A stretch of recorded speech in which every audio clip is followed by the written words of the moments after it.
Okay, I'm here with Faduma. I'm so glad to have her here with us for our second ever episode. She is a teacher, a writer, a poet, and just an overall dedicated educator. Very happy to have you. Thank you so much for having me. No problem. What would you like to share with us, Faduma? I'm a new teacher. I've been teaching for 3 years, but before I got into teaching, I just absolutely love creativity. So I was working as an artist for now about 11 years before I was getting into teaching. And I was working as a poet and playwright, as well as an arts educator. So that was my journey before teaching. Playwright. Yes. Wow. Okay. I didn't know that part. Yeah. That's pretty good. Has anything ever actually been like performed?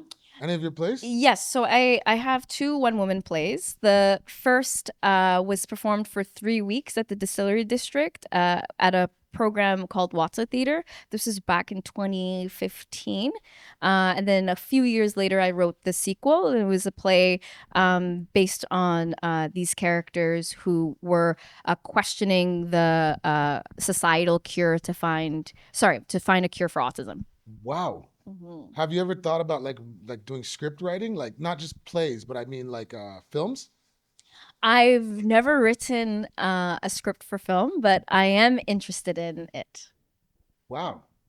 No, I didn't know that. I just learned something. That's really cool. No, I used to be a writer. I used to do creative writing, but I just fell out of it. It just happens. It Okay. happens. It happens. No, it does. It's one of my regrets. So, It's never too late. never too late. Never say never. What do they say? Growth mindset, right? That part. Yeah. So it's true. It's true. Yeah, maybe one day. You'll be seeing my poems on this channel, right? So, okay. Like, have you been working in that neighborhood a long time?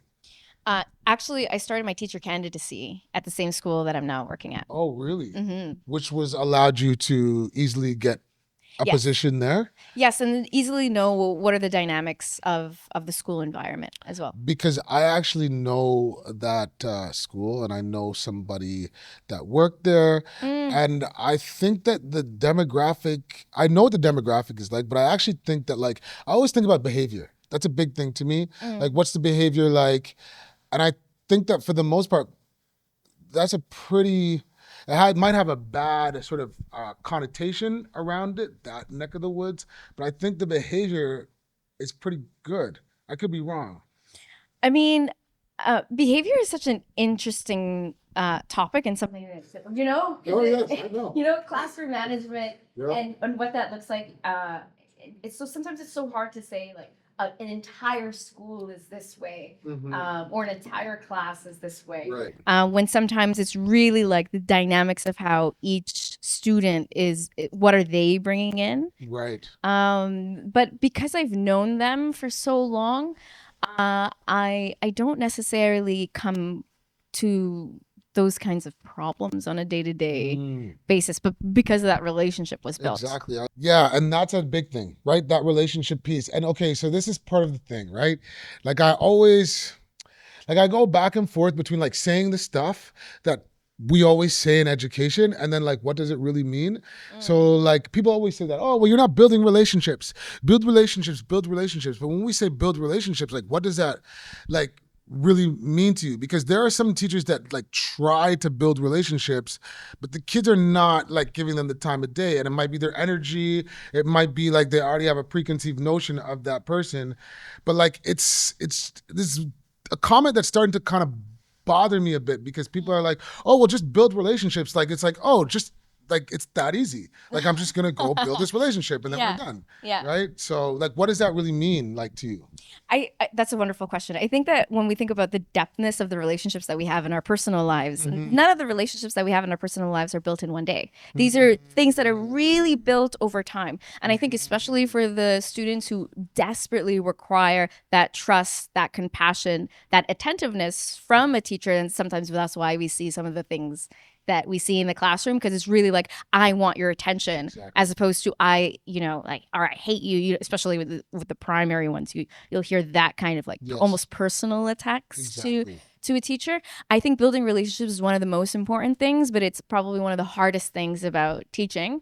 And it is right what you were saying about the energy exchange. It's like, well, the expectation, first of all, is I'm not your friend, but I Mhm. am a loving and caring adult in your life. Exactly. And that there's a level of trust that we have to build that is important for your learning, especially for the students who are the most in need of that level of attentiveness and sometimes like the freedom to break down and not look like the quote unquote perfect learner. Yeah, that's interesting because I agree with you. The freedom to be able to be yourself. Like one thing that I used to do in my classes is we called it a community. It's called a community circle. It's really a restorative circle that I was doing, but I was so annoying about it because I did it every single day without fail. I love And I had to like almost build that dynamic where people were free to share on their own because some kids like to talk over each other. Some people like to have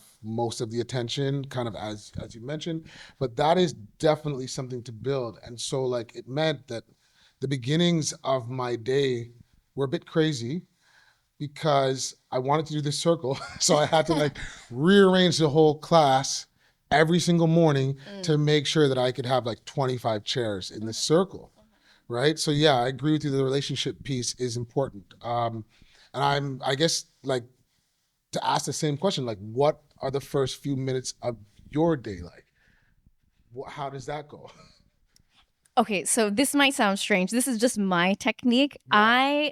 I prefer to stay later the day previously than to come earlier the day of. That's just like Interesting. I'd rather have everything set up, organized, printed. Mm. It's just merely because I'm not a morning person.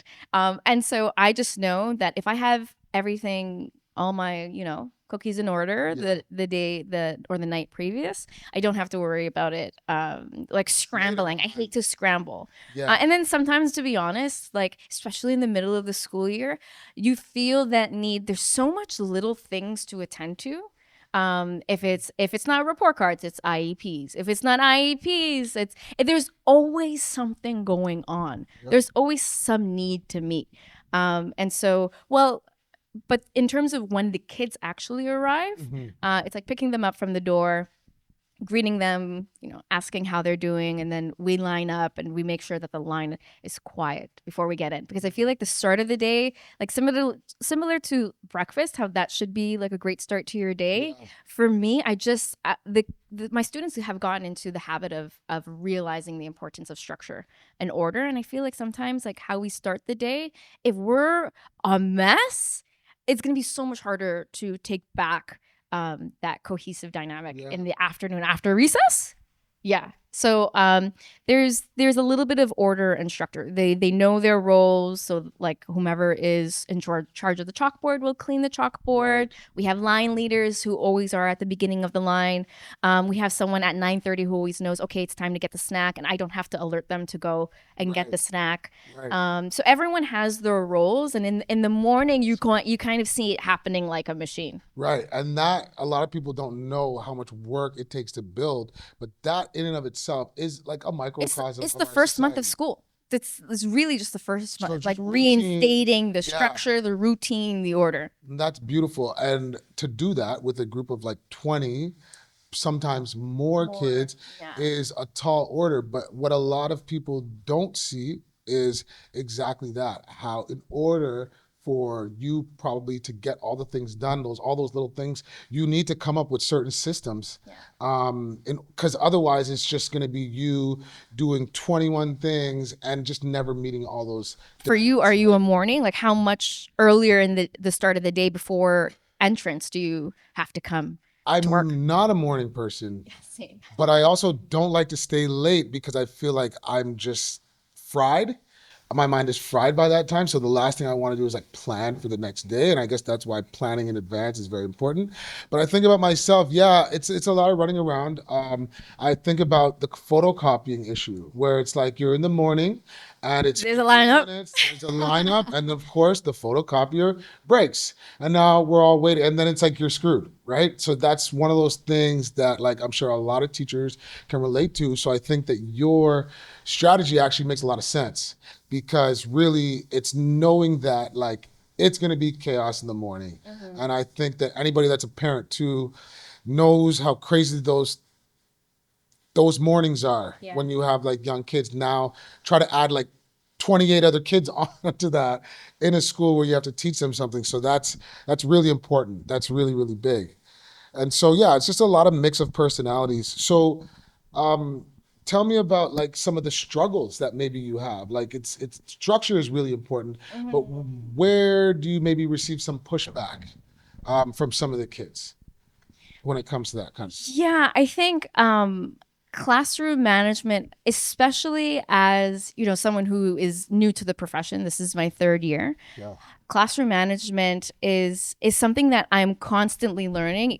Either it's from the other teachers at the school and just kind of watching in the hallways. Well, how do they deal with the behaviors that were in the hallways? And always just watching to see, okay, well, how can I learn from my teacher mentors and kind of bringing in some of the lessons from Teachers College in the past. But I think especially for newer teachers, the application of learning on a day-to-day basis how to deal with classroom management looks a lot different than what we are taught in school. So there's that barrier between theory, how to treat classroom management versus the application of it. What do you do when you have a 10-year-old who's crying, kicking, and screaming? The realities that we see in the classroom. And how does that change the dynamics that we see with how, if I'm allowing a certain behavior to happen in the class, and to be honest, sometimes if a kid needs to have a meltdown, it won't be, I'll let it be a private practice, something that they can do on their own outside of the classroom, maybe in the hall and not around the other kids, because the kids don't need to witness Right. It's a not a breakdown. public display. It's not a public display, but it's necessary to happen, especially with emotions like anger. My therapist, she once said something to me that I remembered like forever, and I apply it to everything, that anger is sadness's bodyguard. So when I see anger, particularly from a child, I'm like, okay, this is really sadness that didn't get a chance to express itself. And so when I try my best to look at the humanity of a child and be like, I'm a grown woman who has difficulties managing my emotions on a day-to-day basis. I can't imagine you as a 10-year-old figuring out how to deal with the plethora of human emotions for the first time in this kind of way. And how can I be compassionate for you while you go through it, but also not deny that maybe it's not important to learn math right now. Maybe it's important to just remember, okay, do you need a breathing strategy? Do you need a calming strategy? Do you need to take a break from this? Right. And like sometimes just being a little bit more flexible. I found that if I was like, you need to be, again, like what I mentioned earlier, like this perfect learner, where there's no such thing as a perfect learner. If I force them to be this idealistic student that I have in my mind, I think I'm doing a disservice to them and myself as a teacher.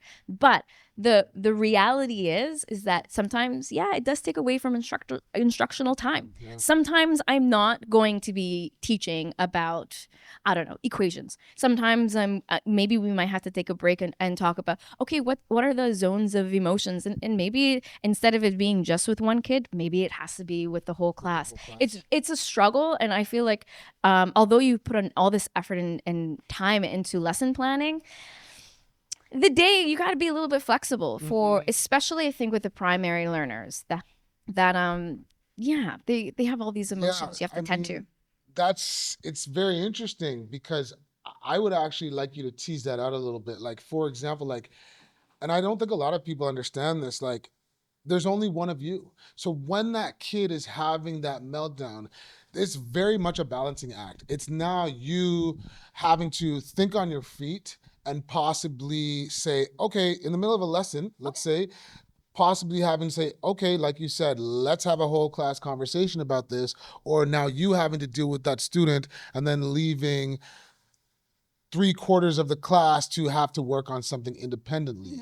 And that's one of those moments where really you have to, like, you're constantly juggling. So that's just a tall order. I think a lot of people don't see that. And then the other piece that I wanted to touch on that you said that I was really interesting too is this idea of like an ideal student. And I love that because I think that everybody has an idea of what the ideal student is, but none of our ideas are exactly the same. So I think that that's really interesting, right? Because when I hear ideal student, I think about like sit down, be quiet, follow instructions. Okay, don't talk back. Like, don't do anything that's gonna ruffle any feathers. I just want you to be compliant, right? And so And the educational system does a great job of curating a generation of compliant young people. exactly, and I guess that's the question: is that an ideal student? Is that what we want from our kids? Right? To just sit there It's and an be ideal compliant. worker. When we train an ideal student to be like that, they become an ideal member of the workforce, Exactly. being told what to do, how to do it, and when to do it. And I think that's really interesting because if you ask most parents, I don't necessarily think that's necessarily what they want for their child. But I do think that what I described in terms of the ideal student is a picture that a lot of people might have in their mind as well when they consider that ideal student. So that that leads me to sort of tease this out a bit more. Like, what's something that you've had to sort of deal with that is not the typical teacher role? Like we just talked about a student having a meltdown. Now you've essentially become, I don't know, you could say a therapist, you could say a social worker, you're obviously trying to help this kid with whatever mental health issue they may have. So what's an example of something else that is not necessarily typically part of your role that you find that you might have to do, not necessarily on a daily basis, but fairly often? That's a great question, and I think all teachers know that we aren't just a teacher. You kind of play the pseudo parent. You play, depending on your age, an older brother, older sister. You play this nurse if they get hurt. You play all these different figures Yeah. in their life, and but I think most of the time I almost find myself going into therapist mode of Mm. like, because in my case, these are the COVID babies, so they were in kindergarten during the pandemic. Oh wow. So all these like really crucial, you need to share, it's time to share, Mm. please raise your hand. There's some of these very like minuscule things that they should have already learned that still at grade 4 need to be reinforced. Yeah. And so Yeah. I think though, but also again, kids are allowed to be kids and they're allowed to have these emotions. And so I think I'm a little bit flexible, honestly, with what we were talking about earlier with the meltdowns. And I kind of let it happen, as long as there's time to kind of talk about, okay, well, what are the next steps? So I think that's the kind of thing that took me off guard, is the amount of emotional skills, the socio-emotional, the mental health, and having to find as many different ways to prioritize the well-being of my students, not only in my interaction with them, but then their interaction with each other. Because I can't control what happens outside of the classroom. I can't Exactly. control what happens after 3 p.m., but I can certainly control how you act towards other people and how other people are reacting to you in the classroom. So the emotions and mental health and well-being, of course we know that as a teacher, that those are things that we are going to curate and make sure that our kids feel loved and welcomed in the classroom. But I guess I just didn't expect to have to monitor emotions to this like So the to this day to degree, yeah, day yeah, kind of basis. yeah. But again, like if they're not emotionally prepared to deal with themselves, I can't expect them to show up as a learner.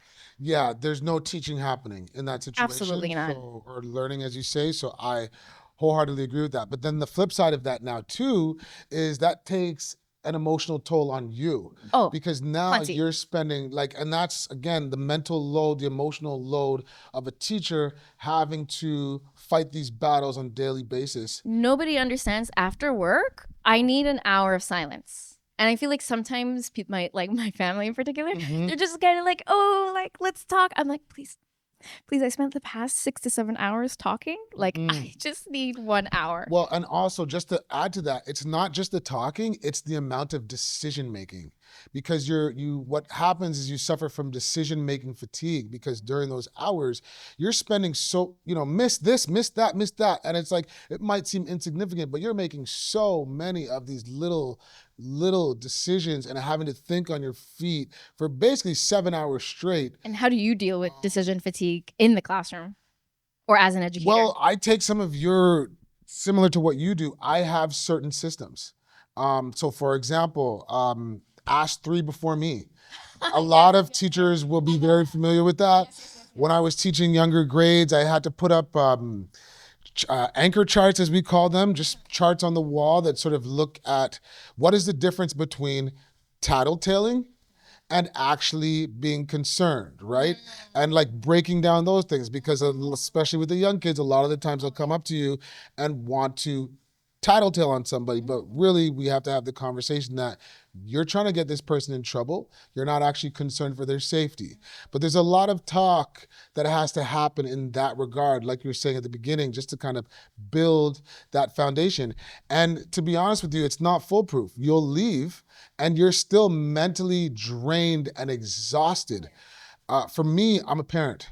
So, like somebody told me this long ago, don't ever teach the grade or the age that your children are. And that's really a big one because, like, for example, my daughter's in grade 2. If I was dealing with grade 2s all day and then I come home to a grade 2, it just wouldn't work out. But because of that decision fatigue and some of those other like emotional loads, if you will, yeah, it means that you can sometimes be very short with people that like you love in your because you're just giving so much of yourself to this profession. So, like, yeah, it's a lot, and I wholeheartedly understand why you need that hour to just, you know, what's the word I'm looking for? Just sort of let loose and not have to talk to anybody and not think about anything and just get back to like a baseline, right? So, I yeah, love strategies like three before me because yes. also it tells me as a teacher, if three of y'all don't understand, that means I have to give clearer Oh, that's instructions. a good point. You know what I mean? Like it's That's a because I very good can't point. always put it on them too, That's right? a very good Like, point. oh man, like what do I need to change if X amount of students Yep. don't get something? And we say that too, right? Like if you're doing a test, if you're doing some kind of assignment and you're getting it back and you're seeing the majority of your class, it's not necessarily something wrong with them. You have to ask yourself, That teacher assessment and feedback exactly, too. what am I doing with my teaching that is not necessarily getting through? Yeah. Um, so we've talked a lot about the hardships, a little bit. I do want to talk about like sort of what led you to this job and what you actually enjoy about this position, because that's a big piece too, right? Like you have to have the yin with the yang. So And I'd love to hear from you too as to how you got yeah, yeah, started. please, yeah. I so my mom says that when I was a child prior to kindergarten, that when we were at Zeller's, remember Zeller's? Yes.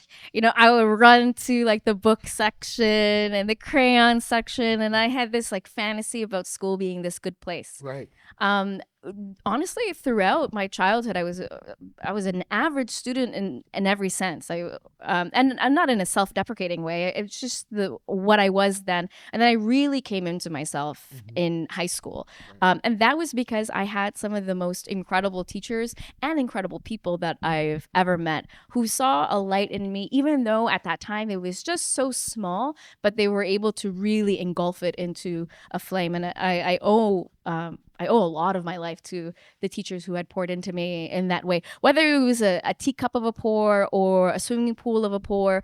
And then a lot of times it felt like an ocean at that time, especially like low income, poor households where you don't come from the hood. And so for most of my life as a student, I never felt like a teacher genuinely cared about me in the kinds of ways that I felt like my high school teachers were like curious about me, and they're curious about my interests and wanting me to grow.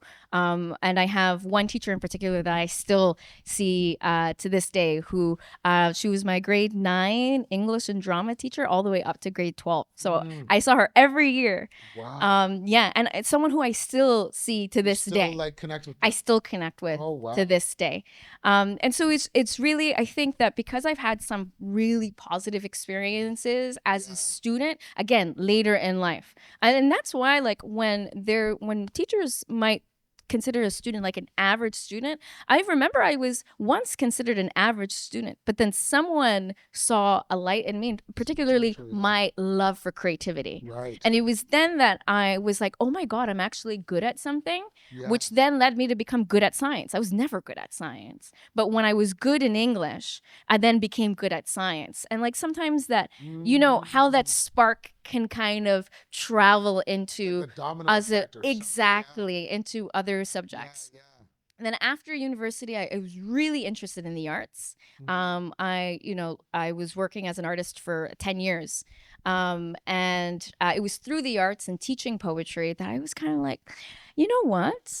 Maybe I could apply to teachers college. And that was kind of my pathway. But Right. it was integral for me that I had that impact from those teachers like Miss Marno or Mr. Burkett, like people that I really vividly still remember Mm. their impact on me, because I have a frame of reference of what it means to be That person, that maybe. a caring adult in someone's life. Mm. Sometimes it's not even about being a teacher. Sometimes it's not even about how much I learned from you, but how much did I learn about myself through you. Mm. Wow. That's a gem right there. Wow. That's actually good. No, but it's the whole concept of nature versus nurture. And I think that's really important. I think a lot of teachers have that story where somebody saw some potential in them, somebody inspired them in some way. Because, like, Do you have someone that I like mean, I have a couple of people, mm, um, but like, I never, like, I was always a decent student. Um, but I, like, even in my final year of high school, I had no idea what I was gonna do. And it was literally like a conversation with a friend, like walking after school. And he's like, "Yeah, I'm gonna go to college." And I was like, "Okay, like maybe I'll do that." Like it was like something that I wasn't even thinking of. And then when I went into those college years, I still never had any intentions of being a teacher. It was I worked at a camp. I was like in charge of a camp one day, and I was like, "Wow, this is actually fun." oh. So it was kind of that, because I remember I pushed back a lot as a student for some teachers. This rule is stupid. Why are we doing this? And if things didn't make sense to me, especially in high school, then I would push back on it in a very real way, to the point where I actually graduated from what's called an alternative high school. And it was just a better fit for me. We teachers were addressed by their first names. Oh, It was a much smaller group of kids. love it. So then I started to, and it wasn't that the level of academics was lower, it was just the way that the material was presented was very different. It wasn't like sit in this class of 25 students, here's the worksheet, just do it. It was like we were involved in like every process of decision making at the school. I love that. So it's just very different. But that made me see another side of school, I think. And I kind of went into teaching channeling that sort of energy, like wanting to do that, hence the restorative circles and stuff like that, like wanting to give students voice and have them have a say in what's going on, and maybe be able to discuss controversial topics, like just do it a bit differently. Right. So I think that that's what propelled me into the position. But yeah, there's just a lot of things that you don't prepare for. So when you're in it, I think it's very different. And because you have to navigate these quote unquote rules that still exist. And as much as you want to give kids sort of carte blanche to do what makes sense, like you realize that some kids can't handle it. It's a maturity thing, it's an age thing, it's a classroom dynamic thing. So I would say I went into it a bit naive. If I'm going to be completely honest with I you, think we all do. yeah, I think we all do, because you're then met with sort of a number of things. Um, that you weren't anticipating. However, having said that, like I've had a really good high school teachers. I can think of one specifically that taught me world religions. Um, and I grew up in a religious family, but this was to be able to look at all different religions, Islam, Buddhism. We looked at Taoism. We looked at Hinduism. We looked at so many different religions, and I started to recognize the relationship between all the religions rather than the differences. It was just an eye-opening class for me. And we did things like meditation in class, which was like the first time, yeah, we had done that. We read books like Siddhartha, which if you haven't read is a classic you should read. But that opened my eyes to a lot of things about like what school could be or how it could be different. Because I'd never experienced this like in my previous schools or right, so that kind of thing. So I think that's beautiful though, yeah, because you had that experience. You were able to bring a different lens into teaching. yeah, and that's kind of the idea, right? Like I also knew, and I'm sure you experienced this too. There's not necessarily a lot of people in this industry that maybe look like you or have the same background. And I think that going back to the whole relationship piece, I think that kids see that right away. And you don't have to fake it. Like they just know, and that kind of gives you an in. That kind of helps you build that relationship because they see some of themselves in you, um, which is a challenge I think for teachers that are coming into a school or coming into a neighborhood or a demographic where they don't necessarily have the same background as kids, right? So I just think that's really important. Um, and so that kind of leads me to what is sort of something that you were not prepared for in teacher training, that you are finding is helping you right now in your craft or with your profession. Yeah, take a second and think about that one. Like it's okay. But there's a lot of things, even if it's minuscule, right? Even if it's something small. I think Teachers College does its best to prepare you for the differing needs in the classroom, but again, like also I feel like sometimes it's unrealistic the to expect us to do all the things that we do, particularly when it comes to you have a group of students who have different needs. Well, first of all, everyone has different needs and strengths that they bring into the classroom, but some needs are very specific, especially when we were looking at individual educational plans. Exactly. And that, you have a grade 5 classroom, but you have 2 students who in math are in grade 1. And then you have 3 students who in language are in grade 3. So you are planning a full year. And just Yep. to add to that, you could literally also have one student that's like working at a grade 8 level in math, right? That's just super outstanding. Somehow you have to meet all those needs. Somehow you have to meet all of the needs, but I think what I eventually figured out is that when I am struggling to meeting the needs of the classroom is when I lean upon their strengths.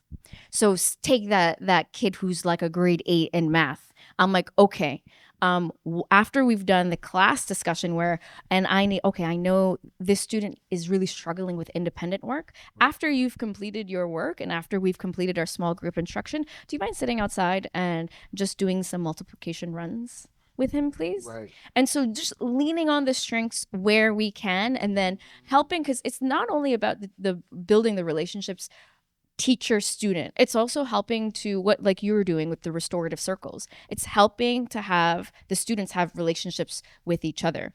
And then how can we lean on those strengths and lean on them learning from each other? I'm so sorry, it's my alarm. Yeah, no problem. I'm gonna have to turn it off. I'm so sorry. I thought that was You our know, time. that is actually is the up. time I picked the kids up from French. Oh, really? Yeah, 2:20. Okay. Is it 2:20 right now? Yeah. So, this is perfect actually because just to piggyback off what you just said and what happens, another thing that I feel like they don't prepare you for is exactly stuff like that. Like you sort of changing your life around this job, like waking up at 2 in the morning, like, wait a second, did I email Johnny's mom about this? Yeah. Right? Or like in the second that you wake up, your mind is just going in 20 different directions because you're like, did I do this? I have to do this. I have to do this. And it's not any different than any other profession, I suppose. But it's like, it's the idea that we take this with us. Like, you are during your break right now. It is during the weekend, but your phone is still set to school responsibilities. Right? So it's just kind of like this idea that, like, yeah, no, it's not just like I'm showing up here 15 minutes before the bell rings and then I'm leaving. I'm staying later to make sure that my day is ready when I come back. I have all these systems in place to help the kids work with one another so that I can try my best to fulfill all these responsibilities. I'm setting up my own personal device in such a way that I can be reminded of what I have to do when I'm at this place. And so, like, that was kind of the idea, like, to get people that are listening to understand how consuming this role really is. And it's not for the faint of heart. And it's not that we're complaining per se, No. but it's a lot. Yeah, and I don't know if there's a culture of like a cultural understanding or really a good eye into the unpaid hours of a teacher's life. People kind of think like, oh, you get the summers off, you're so lucky. It's like, Exactly. yeah, if I didn't get the summers off, I don't know what my mental state would be Yeah, like. exactly. Yeah. Literally, you probably have a lot less teachers. And then, what I often say to my friends is, do you actually think that I have the summers off? Like if we just take an audit of a teacher's day, which we have done a little bit, like, for example, you have come in, you're probably getting to work, I'm going to assume, like, legally, I think we're supposed to be there 15 minutes before the bell rings. So you could choose to come in earlier, but you don't have to. And I think most people in most jobs come when they're supposed to come. So you could come 15 minutes early and you're doing your job throughout the day, right? You're teaching and trying to sort of do the best job that you can. But then the questions become, when do you actually plan these lessons? Like, you can't just show up and just say, okay, I'm teaching today. Like, when do you plan the lessons? When do you photocopy the sheets? When do you mark the tests? As a When do new you teacher, call that the was so parents? hard for me. Right? Yeah, when you're new and like just figuring out like, oh my God, I have spent my entire evening planning out.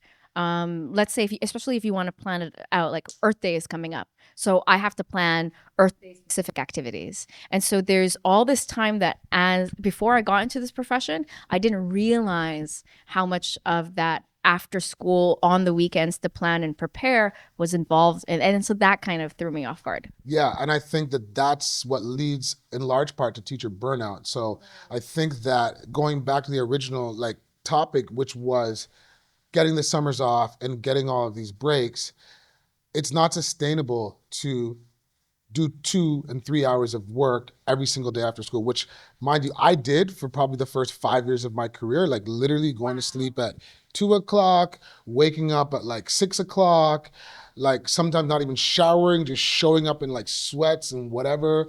And Yeah. it was all on adrenaline. I was all doing it on adrenaline because I actually enjoyed what I was doing, but it's not really sustainable. And so the question then becomes, well, when do you get all this work done? And for me, personally, what I've had to do is that's what I'm using my summers to do. That's what I'm using my March break to do. Yeah. Yeah, you guys think that during our winter break, we're just celebrating and relaxing. No, I'm working on report cards and I'm planning what I'm going to do for the next, like, Yeah. 3 months, right? And I think people forget that the planning is crucial to that classroom management piece. That if I didn't do enough strategic planning, whether it's lesson planning or activities or making sure that they're reflected in the learning, yeah, you're gonna have a hard time with control. You really are. And the kids notice that. That's the thing. They notice it right away. And the second that you're not organized or structured, they will pounce on that. You'll have a hard time reeling them back in. So I just want to end off then with asking you maybe this one question. If you could go back and give your first year teacher some advice, and to all the people that are maybe thinking about becoming teachers out there, what advice would you give yourself? Ooh, when I first started out, Yes. If you could go back to your first year I think that my self. answer as a first year teacher looks different than a first year arts educator, because then I'm looking at 10 years ago, versus first year teaching is about 3 years ago. Yeah, let's talk about like sort of like the regular, not arts education, but Okay. just like general Yeah, in the education. school board. Yeah. Hmm. I guess I would say, oh, there's so much I could say. I'm sure. There- I would say that, okay, first and foremost, prioritizing the well-being of your students also includes prioritizing your own well-being. Right. And so you need to be able to take care of yourself if you're going to take care of the lives and security, not only the academic growth, but the social growth of your classroom. So prioritizing my wellness will contribute to the class's wellness. The second thing would be, never take anything personally. Even with that kid that you've built that incredible relationship with, you've been teaching for 6 months, you're almost through the school year, and they yell at you, they cuss at you, like, the things that, we see that like other people might not even believe the things Yes. that Oh, we've yeah. heard or the things that were said towards us. Exactly. And sometimes it's really easy to take, especially because I'm so sensitive. And so sometimes I'll take it as oh, what's wrong with me, or what did I do, blah, blah, blah. And it's even still something I need to check my own ego. It's like, at the end of the day, girl, you're really gonna fight with a 10-year-old? You're gonna bicker and argue back and forth with a Yes, 10 but year you old? are still a human at the end of the day. 100%. So there's a break. So it's like giving yourself grace, Yeah. but also not taking every single thing personally, Yeah. and that yeah, that sometimes when a kid feels really safe with you, again, like what I was mentioning with sadness and anger, you may be the only person that they feel comfortable sharing those aspects of themselves. So to not take everything so personally, and then lastly, to build the teacher community so that you have people like this to talk to, because your friends, as much as they love you, there's only so long they can hear about what so and so was doing in the class. And also it's like knowledge sharing, the knowledge sharing that we do with teachers to help us with the lesson plans, to take off some of that load. It's like, hey, I know you're teaching grade 6, and I'm really looking for a math assignment that we can use during Black History Month. Do you have anything? And like, okay, perfect, because I know it's Greek History Month, so you can use my philosophy and English. Right. So we can do that swapping, that knowledge sharing. Yes. Because I feel like that's where sometimes when you treat this profession as an individualist profession, that it's me, myself, and I, and then the kids, then we miss out on opportunities for learning. We miss out on opportunities to save time. We miss out on opportunities to learn from each other and our own expertise. Because regardless of how long you've been teaching, whether, I'm with someone who's been teaching, for 20 years and someone who's teaching, like for myself, who's new to the profession, I still bring my lived experiences. So I think the last thing I would tell to me is that your lived experiences of poverty, of loss, of grief, of joy, of family, all these things that you've experienced in your own personal life is really going to be of aid. And then Well, they matter. they matter. They matter. They matter. They matter. Yeah. Whereas before, we might have learned that they don't matter. They actually do, and that's what's, I think, and for myself, I'm sure for you too, has allowed you to build some of those relationships, because you can come in there and you can be yourself, and I think Oh, yeah. that's often overlooked sometimes in our profession, because we have to be a certain way. Line has to be straight. You need to look this way. Yeah, being You need yourself to is do the most this. important. I came to school one day and I love Naruto, so I was wearing like this Naruto t-shirt, and the kids loved anime too. And so we discovered something that we now can bring into the classroom. So now, like Gojo and Kakashi, these like really famous anime characters, we bring into math. So it's Love just, that. Love that. when you're more authentic to yourself, you allow the kids to be more authentic, and then you have this enriching learning experience. Exactly. Love that so much. Thank you so much Thank for coming you. here Thank you. and Thank you. sharing your experience. And I wish you many, many, many more years of success in Thank this you. industry. Thank you. Okay. And that will be that. Thank you.